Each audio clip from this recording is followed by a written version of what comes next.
Hola, muy buenas tardes. Saludos a todos. Bueno, tal vez algunos habrán dado cuenta ya que se hizo un ligero cambio en el nombre del canal. Originalmente, la idea que se tuvo para titular el canal era ¿Quién dijo que la historia no era divertida? Pero bueno, ahorita decidimos utilizar algo más cortito, History Fan.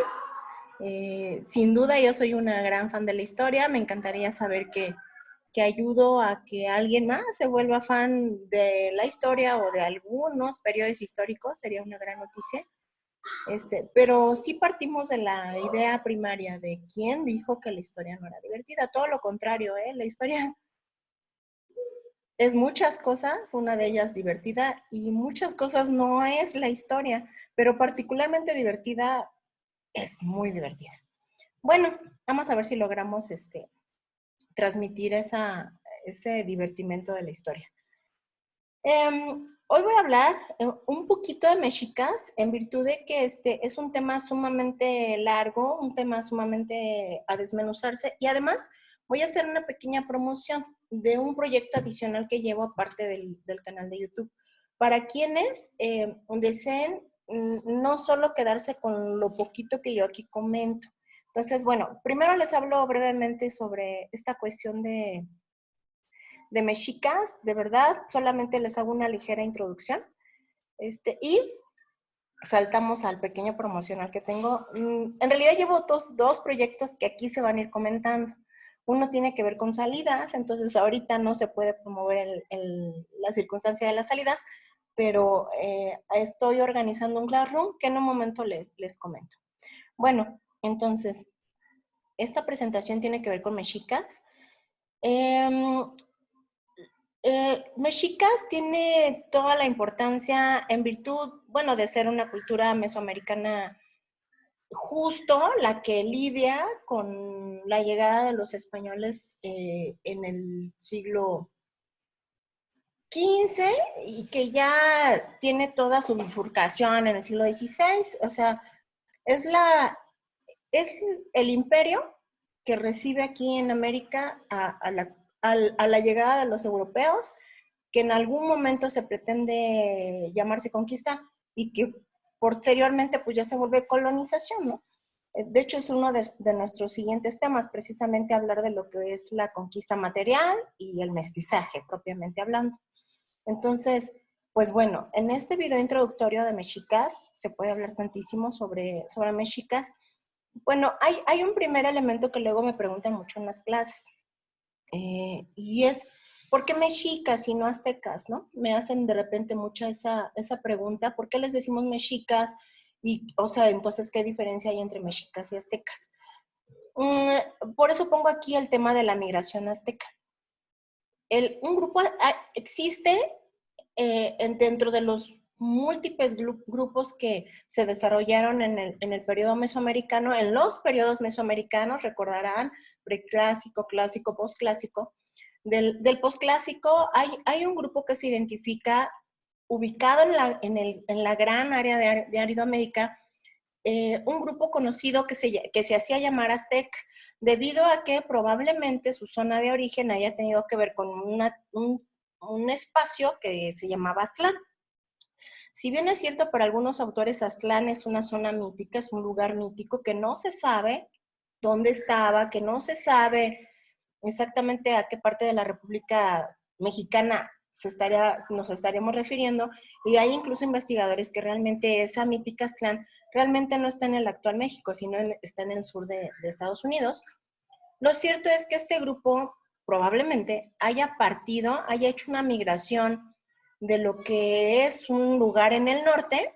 Algunos lo sitúan en Nayarit, vuelvo a insistir, algunos lo sitúan más al norte, en lo que ahora es el sur de Estados Unidos. Migran, caminan, empiezan una especie de peregrinaje de su zona, de Aztlán, hacia el sur, buscando mejores condiciones de vida probablemente. Esa migración está llena de aventuras, es muy longeva, le suceden muchas cosas. En algún momento ese grupo se empieza a tener decisiones. hay pequeños subgrupos de ese grupo mayoritario que se empiezan a quedar en el camino e incluso hay grupos que se le empiezan a unir a esa peregrinación. Hay toda una circunstancia mítica acerca de la migración, por ejemplo, que era su dios titular, el dios Huitzilopochtli, el que los iba guiando para llegar a una tierra prometida, para llegar a un espacio muy benéfico en donde ellos iban a prosperar. En esencia, ese es el mito que se habla acerca de la migración azteca. Entonces, en algún momento cuando ellos llegan y se establecen ya en ese lugar que consideran que va a ser el lugar donde ellos se pueden desarrollar, pues oh sorpresa, pues nada menos. Se encontraron con un valle muy bonito, rodeado de aguas, con mucha vegetación, con mucho elemento de alimenticio, con mucho animal que podría ser susceptible a ser cazado. Entonces, pues bueno, pues yo me quedo aquí, ¿no? Si lo vemos fuera de la cuestión mítica. Pero esa zona ya estaba ocupada. O sea, por lógica, si tú llegas a un lugar bonito, pues muy probablemente ya haya gente que vive ahí, ¿no? Ya estaba ocupada y deciden, y aunque ellos deciden asentarse ahí, que recordarán que está la leyenda, que llegaron a esta zona de lagunas en donde estaba creciendo un nopal, y sobre ese nopal estaba asentado un águila, y el águila llevaba en el pico una serpiente, que es nuestro escudo nacional. Bueno, pues es que esa zona ya estaba ocupada, ya tenía dueño, eran los tepanecas. El señorío de Azcapotzalco ya tenía injerencia sobre esa zona. Y precisamente durante todo este peregrinaje, en donde fueron dejando gente y recogiendo gente de otro lado, pues todos probablemente de una extracción de habla náhuatl, o sea, más o menos, eran un grupo más o menos homogéneo, fue que en toda esta cuestión mítica retoman el nombre de mexicas, que probablemente sea un nombre más genérico. O sea, aztecas es un nombre más específico del grupo humano que dejó su tierra en un lugar del norte. Y en virtud de que se van mezclando con otros grupos en el camino, retoman el nombre de mexicas, que el nombre de mexicas, insisto, es un nombre más genérico, es un nombre que conglomera todos los grupos que se les unieron. Entonces, cuando ya llegan a México Tenochtitlán, cuando ya piden permiso, porque lo primero que hacen es pedir permiso de vivir en ese islote donde supuestamente encuentran al nopal con el águila y con la serpiente y todo esto, ya ellos se reconocen a sí mismos como mexicas. Piden este permiso, se les da permiso siempre y cuando ellos trabajasen como mercenarios de los dueños del espacio, de los tepanecas, de la gente de Azcapotzalco. Entonces, ese es el primer elemento que toman los mexicas para decir, bueno, llegamos a la tierra prometida. Pero insisto, esa tierra prometida no estaba sola, tenía dueño. Bueno, eso más o menos habla de cómo llegan los mexicas a la zona de los Grandes Lagos, que después se convirtió en México Tenochtitlán. ¿Qué otra cosa puedo comentar muy importante de mexicas? Pues es que ellos conforman, miren, aquí les estoy marcando con mi cursor, ellos con el paso del tiempo, la fecha mítica de la llegada de los mexicas y del inicio de lo que fue México Tenochtitlán es 1325, fecha que puede ser muy discutible en términos históricos y arqueológicos, pero en el mito se comenta la fecha de 1325.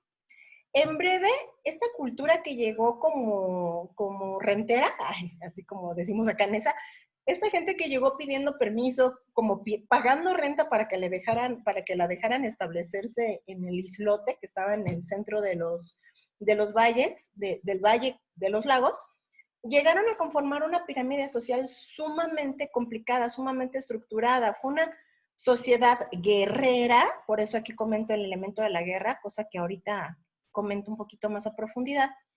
Es una sociedad guerrera muy jerarquizada, muy militarizada, muy educada, logra conformar una pirámide social muy diversa. Si bien es cierto, en la punta de la pirámide tenemos a los nobles y dentro de esos nobles, de esa gente de élite, pues se escogía al Tlatoani, la misma nobleza era a su vez pues con muchas jerarquías. Efectivamente estaba el Tlatoani en la punta, la nobleza, que eran sus allegados, la esposa del Tlatoani, sus concubinas, los hijos que derivaran de ellos, todos los familiares cercanos, desde hermanos, tíos, los demás príncipes. De aquí, de esta nobleza, se distribuían los cargos administrativos más importantes. Por ejemplo, nada más pongo un ejemplo, no puedo adentrarme tanto. Tlatoani no gobernaba como cabeza única, él tenía un comandante en jefe, un personaje en jefe que siempre estaba apoyándole en todas las cuestiones de decisión. Este personaje tenía el nombre genérico de Cihuacóatl. Cihuacóatl significa mujer serpiente. Mujer serpiente. Era el nombre de este cargo político que iba a la par del Tlatoani. El Cihuacóatl, que siempre era varón, pero el nombre genérico, les vuelvo a insistir, Cihuacóatl significa mujer serpiente. El Cihuacóatl era la mano derecha, no sé cómo decirlo en términos actuales, no era un vicepresidente, era un consejero muy importante del Tlatoani que iba a la par de él. Y estos dos personajes eran los que gobernaban, siempre apoyados con un grupo de ancianos de la élite que eran consultados para la toma de grandes decisiones y a su vez eran apoyados por la élite militar, por los grandes generales, porque a fin de al cabo era una sociedad militar. Entonces, aquí tenemos esta élite entonces. El Tlatoani, miren que en esta pirámide no pusieron al Cihuacóatl. Hay un Cihuacóatl que pasó a la historia porque ayudó a 3 Tlatoanis de manera, y que fue un personaje de toda la importancia. En realidad, siendo él, Cihuacóatl, él era más importante que los 3 diferentes Tlatoanis que pasaron bajo su administración. Este Cihuacóatl se llamaba Tlacaelel y se convirtió en un gran personaje porque incluso él es de la época en el que los mexicas se extendieron por toda la zona mesoamericana. Él en algún momento apoyó para que los mexicas conquistaran de costa a costa, desde Veracruz hasta Guerrero. O sea, ustedes me dirán si no fue importante Tlacaelel. Hay una novela histórica que sí se llama Tlacaelel, para que quiera como adentrarse un poquito más en personajes claves, como este Cihuacóatl, que nunca fue Tlatoani, pero como Cihuacóatl fue importantísimo. Aquí tenemos esta parte. Ahora, aquí nos señalan que el otro grupo, la gente del pueblo, los que no son nobles, pues también tiene una diversificación muy importante. Tenemos a la gente de los Poxtecat, que son los comerciantes, y que es gente que tal vez yo no pondría en la parte del pueblo, porque es gente que se convirtió en un grupo muy, muy poderoso. Con el tiempo, claro está. Estos comerciantes se volvieron realmente como los grandes ricos de México Tenochtitlan. Entonces, no necesariamente eran personas que vivieran con el pueblo, tenían como sus barrios aparte. Ahora bien, abajo de Poxtecat, pues había una serie de artesanos muy diversos. Gente que trabajaba el papel, gente que trabajaba la cerámica, gente que trabajaba el pedernal. De verdad era una sociedad sumamente complicada. No nada más eran nobles y gente llana, o sea, era muy complicada su estructura. Y finalmente, sí, hasta abajo nos ponen a los esclavos, que efectivamente la esclavitud existió en México Tenochtitlán, pero yo siempre insisto esto en las clases, no confundir la esclavitud mesoamericana con la esclavitud europea. En los esclavos mesoamericanos y particularmente los esclavos mexicas podían obtener su libertad. No heredaban la esclavitud a sus hijos. Regularmente tú caías como esclavo o por ser vicioso del juego. Había un juego muy interesante que hoy se está redescubriendo que se llama Patoli, que es un juego de mesa que al parecer apasionaba a grandes y a chicos, que tiene que ver con ondas numéricas y con ondas astrológicas, y había gente tan apasionada del Patoli que incluso vendía sus cosechas, vendía su familia, se vendía a sí mismo apostando en el Patoli. Me dirán ustedes si no estaba bueno el juego. Bueno, pues mucha gente, no mucha, se sabe de casos de gente que llegó a caer en esclavitud por ser vicioso del Patoli, pero en algún momento podía obtener su libertad. O sea, era muy diferente la esclavitud mesoamericana a la esclavitud europea. Y creo que ya lo señalé en algún video. afortunadamente ha habido abogados que se han dedicado a estudiar el derecho en base a las fuentes, el derecho mexica, y de verdad era una sociedad sumamente justa, por lo poco que podemos investigar sobre ello. Esto me lleva a explicar el tema de la educación porque, como ya lo comenté, la sociedad mexica es sumamente estratificada, sumamente compleja y sumamente fuerte. Se le tenía muy controlada a la población, se le tenía muy obediente, porque en inicio y de primer elemento tenían una educación muy férrea, una educación tipo militar, porque finalmente querían llegar como fin último a tener grandes guerreros, gente entrenada para la guerra. Pero no solo eso. A ver, vámonos desmenuzando. Había dos grandes instituciones educativas para la sociedad mexica, porque para los mexicas todos se educaban. La educación empezaba en casa, ¿cuál debe ser? Y todos se educaban, niños y niñas, pueblo y élite. Todos pasaban por una institución educativa. Entonces, había dos grandes escuelas. El Calmecac, aquí me robé una imagen de un glifo de un Calmecac, con sus caracolitos cortados hasta arriba, y el Tepochcali. El Calmecac, que era aquella universidad, aquella institución, aquella escuela en la que estudiaban los hijos de la élite. Los hijos de esta punta de la pirámide estudiaban en el Calmecac. ¿Qué se enseñaba en el Calmecac? Pues artes guerreras, pero también se enseñaba astronomía, matemáticas, filosofía. Se enseñaba retórica, cómo hablarle al pueblo, se enseñaban cuestiones míticas, se les enseñaba mucha historia, se les enseñaba mucha cuestión religiosa. De aquí, del Calmecac, salía el próximo Tlatoani, salía el próximo Cihuacóatl, salían los jefes religiosos, los grandes sacerdotes, salían los siguientes generales militares. Pero también había otra institución, el Tepochcali, en donde estudiaba la gente del pueblo, los Masehuali. Y ellos también tenían una introducción a cuestiones de mitología, de astronomía, de matemáticas, de retórica. Se les enseñaba de manera mucho más relajada estos elementos, se les enseñaba mucha disciplina militar, se les enseñaba mucho esta cuestión de pertenecer a un grupo, a un pueblo guerrero, y se les enseñaba mucha obediencia, porque finalmente era una sociedad jerárquica. Era muy importante enseñar esto. Ojo, las mujeres estudiaban también, cosa que no es común en el mundo hasta el siglo XX. A las mujeres también se les mandaba a una institución educativa, al Ixpuxcali, en donde se les enseñaba poco de todo también, un poco de historia, mitología. Había gran conocimiento de medicina para las niñas, para las jovencitas mexicas, porque finalmente ellas iban a ser mamás, iban a ser dirigentes de una nueva familia, entonces tenían que saber cómo alimentar a la siguiente generación y cómo curarla. Entonces se les daba gran conocimiento de herbolaria, de medicina tradicional, y también se hacía una extracción de los talentos. Si en cualquiera de estas instituciones, el Calmecac, el Tepochcali o el Ixpuxcali, se notaba que algún niño, que algún joven, rico, pobre, niño, niña, tenía talento especial para el dibujo, para la historia, para los elementos básicos, se le notaba como esta circunstancia de facilidad para el estudio, para lo académico, para las artes.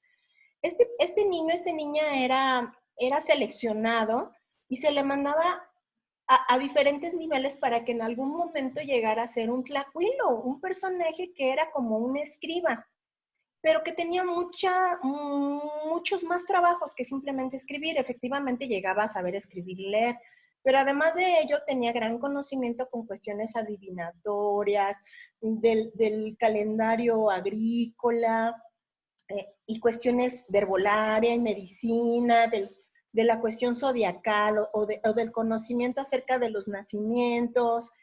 Es decir, había toda una estructura para extraer a los talentos y pues dirigirlos de la mejor manera. La última institución educativa que les voy a comentar es el Cuicacali, que finalmente era una especie como de institución superior de artes. Vamos a ponerla con las palabras de nuestros días. Si en el Tepochcali o en el Ixpuxcali se localizaba un niño o una niña que cantaran muy bonito, que bailaran muy bonito, que recitaran muy bonito, que tuvieran talento para la actuación, para el drama, para toda esta cuestión artística, le canalizaba el Cuicacali, que significa Casa de las Flores. Ustedes me dirán, si no era una institución dedicada a las artes. Y ahí precisamente lo que se dedicaba era entrenarlos en esta cuestión artística, porque finalmente también era una sociedad guerrera, pero pues que se estaba convirtiendo en también valoraban mucho la cultura, pues las artes, pues. Entonces, y todo niño ingresaba a una institución educativa. Se graduaban más o menos a los 15 años, más o menos, y ya de ahí ya tenían un perfil más o menos estructurado, que se seguía, digo, la gente del Tepochcali probablemente seguía siendo agricultor con su pequeña milpa, pero también podía ascender en la escala militar, si sus dotes así lo permitían. Finalmente, en esta pequeña introducción de cultura mexica, voy a comentar que el Valle de Anáhuac era, era una especie de cuenca impresionante que se encontraba en lo que ahora es la Ciudad de México, en donde convergían 5 inmensos lagos. Algunos de ellos de índole salada, algunos de ellos de índole dulce, sobre todo los del sur, el de Xochimilco y el de Chalco eran de naturaleza dulce, agua dulce, y los grandes del norte, los grandes lagos del norte, de Texcoco y de Zumpango particularmente, pues era agua salada. Entonces, el islote donde se establecen en origen los mexicas y que van ampliando y que van construyendo y que van mejorando en su estructura, y que lo convierten en una gran ciudad, se encuentra en medio de agua dulce y de agua salada, cosa que les proveía de elementos alimenticios muy variados. Esta estructura pues hacía maravillosa la ciudad, con muchos recursos, pero también muy susceptible a inundarse.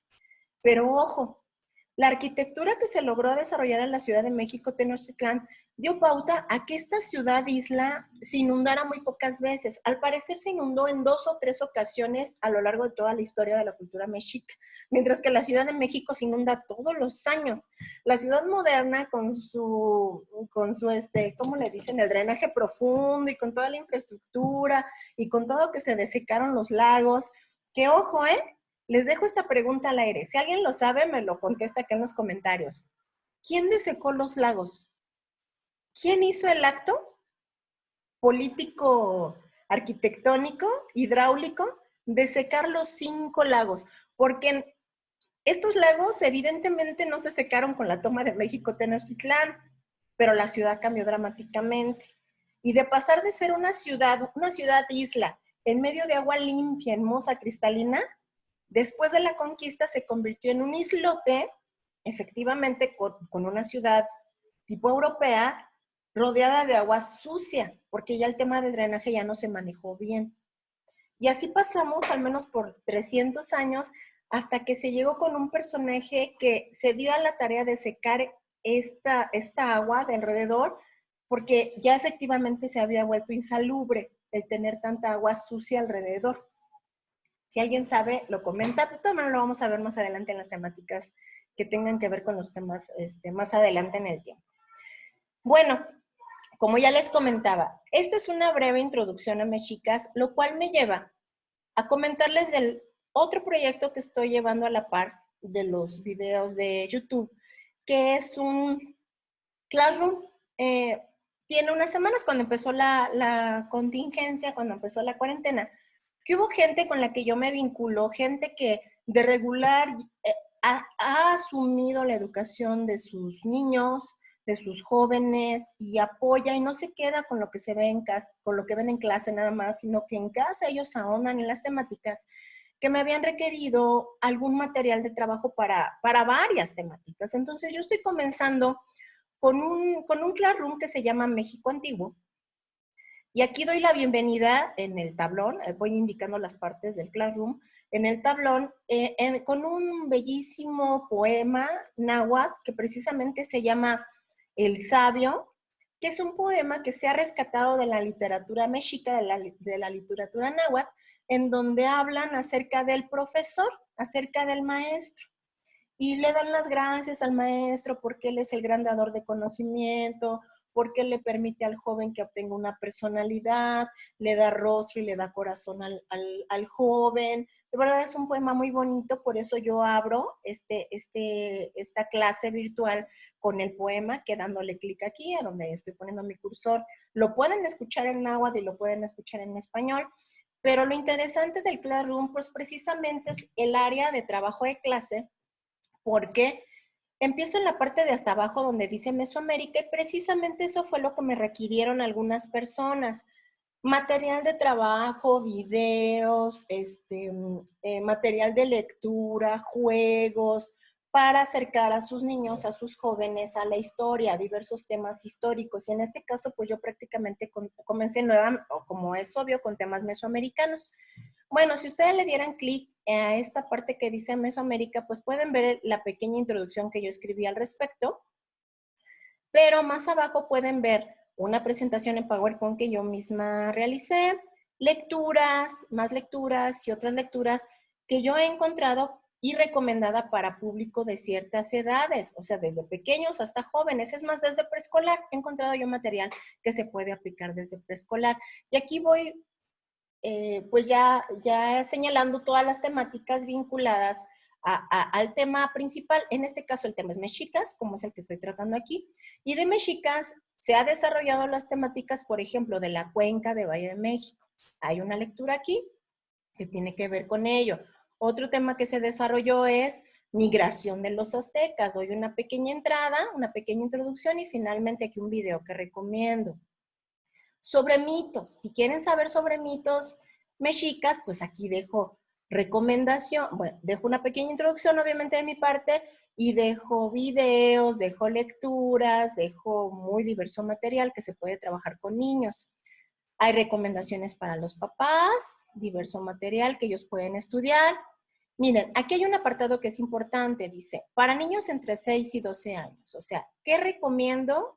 Material que pueden trabajar. Si les dan aquí en ver material, pues obviamente les despliega todo este material que yo he recopilado, cosas que pueden iluminar, cosas que pueden recortar, juegos de mesa, etc. Nuevamente, me voy a mexicas. Para los más grandes, para mis jóvenes que luego me andan pidiendo material, quiero saber de mexicas. Les dejo un link muy bonito sobre un cómic que les va a encantar y les dejo, me parece que este es un, este es un link para ir a una página de la UNAM que tiene material impresionante, muy bonito sobre cultura mexica. Les vuelvo a hacer más material acerca de la guerra. Es más, aquí les hago una presentación de qué es la Guerra Flórida, que es muy característica de mexicas, más material didáctico que se puede trabajar. Este Classroom es perfecto para gente que da clases, ya sea que den clases en primaria o en secundaria, les facilita, mucho material, sobre todo didáctico, es de mi autoría. Tengo un memorama aquí que simplemente tendrían que darle clic, imprimirlo, ya lo pueden llevar a su aula para trabajar con su grupo. Hay un juego de mesa que rescaté de internet, se llama Camino al Mictlán. Hay imágenes sobre dioses mexicas y pueden hacer trivias con sus grupos, con sus hijos, pueden hacer trivias. ¿Y cuál es el dios de la lluvia para los mexicas? Y ahí pueden ver las imágenes y eso enamora mucho a los niños. Y finalmente aquí material para colorear, para recortar. Aquí, en este apartado que dice para niños en edad preescolar, pues yo me enfoco mucho en material recortable y de iluminar. En este mismo Classroom hago un desarrollo del tema de la conquista, que pronto voy a hacer el video sobre ello, y finalmente recomiendo 2 actividades un poquito más estructuradas, ya sea para grupos en aula o ya sea para sus niños en casa. En la primera les digo cómo hacer nixtamal y qué tiene que ver el nixtamal con mexicas y qué tiene que ver el nixtamal con los mexicanos de hoy. Y hay otra actividad genial que quiero dedicarle un video con la actividad que yo hice con mis niños aquí, en donde ellos me elaboraron un códice. Entonces, creo que da para hacer un videito en donde yo les hable de los personajes que son los dedicados a la escritura y precisamente es lo que yo les dejo aquí, un material en donde les habla, ay, perdón, me entré a otro lado, en donde les habla de qué personajes son los que, es que puse ver tarea. ¿Cuáles son los personajes que escriben los códices? ¿Cómo se escriben? ¿Cómo se leen? Y finalmente la recomendación que yo les hago de qué actividad pueden hacer con esta información para que quede, pues, para que sea mucho más lúdico esta información histórica. Este Classroom, yo lo elaboré en virtud de gente que me requirió algo más académico, más sistemático, y tiene un costo de 100 pesos. Si alguien se interesara en acceder a todo este material, en matricularse, o sea, en realidad es un Classroom, se matricularía. Aquí en sus comentarios simplemente les pediría que me dejaran su nombre y un correo de Gmail, porque finalmente estoy utilizando la plataforma de Gmail, es un Classroom de esta compañía. Yo los matriculo como alumnos y finalmente pues tienen acceso a todo este material y obviamente alguna duda yo los atiendo de manera personalizada. Les dejo la referencia, si alguien se interesa, con todo gusto voy a estar elaborando mis Classroom de todas las temáticas vinculadas a Historia de México y Historia Universal, que ya me la están pidiendo, afortunadamente aquí en los plusos de YouTube ya me los están pidiendo. Voy a seguir haciendo Classroom con ciertas temáticas y en todas ellas voy a pensar en los pequeñitos de preescolar, en niños en primaria y nuestros jóvenes, nuestros queridos jóvenes de secundaria y de preparatoria, que tal vez para un examen o tal vez por gusto personal, cosa que me daría mucho gusto saberlo, pues quieren enterarse de temáticas de historia. Entonces, los dejo, chicos, ya quiere llover por acá en mi rancho. Déjenme a ver si no se me mojan mis cobijas. Se cuidan mucho. Bye.